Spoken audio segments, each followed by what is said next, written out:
Ir aš turiu prievartautojo žydo seserį. Kaip ir aš būdama Lietuvos pilietė. Turiu jas apginti ramtį ir danguolį ir teisingumą, nes aš dominuojantis genas savo sritį. Nuo vaikystės Kenedžio Džono duktė, kuri nematė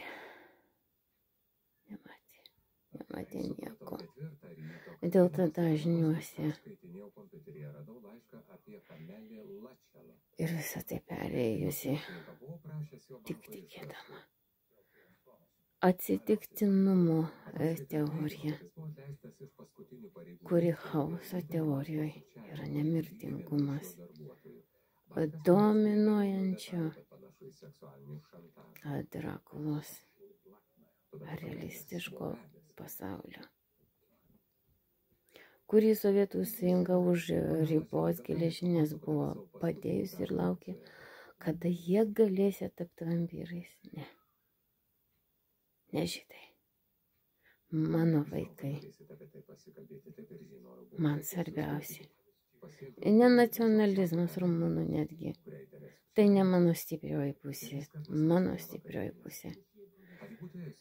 Kada visas kančias aš perėjusi Danijoje, po Betės psichopatijos 8 mėnesių parą dirbusi, naktim varytas, reiškia, diplomus, reiškia, daryti, kad jinai galėtų juos pasavinti ir mano vietoje apsimesti. Va tokia jos buvo motyvacija.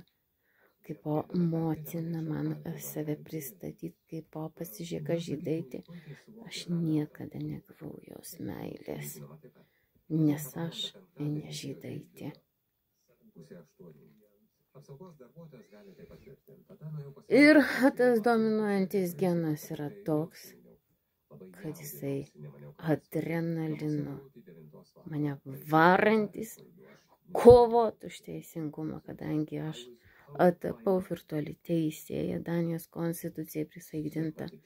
Tai varo mane iš proto ir aš kovoju, jausdama adrenaliną tokį, kuris kartais užkelia tiek aukštai chaoso teorijoje ir matematinėse teorijose, kadangi neuroleptikai visados veikia kaip darbo medžiaga ir sportas stabilizuoti savo protą, stabilizuoti supratimą, kiek modernus pasaulis, nebe tas, reiškia, hidiš pasaulis. Tai štai kodėl žmonės turi teisę kalbėti, o ne tylėti, nes mes esam gyvi žmonės, o ne statulų muziejus, kuris tyli visą gyvenimą, reiškia, ir pasikaria. Nėra daugiau kartis dėl onutės ar žudytis dėl onutės.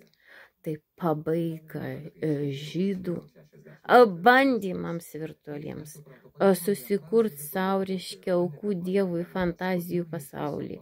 Tas fantazijų pasaulis vadinamas ateistų iliuzija, tikinčiųjų stebuklu.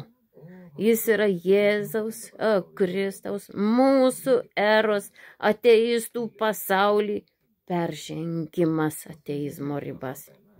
40 gama nėra ateizmas.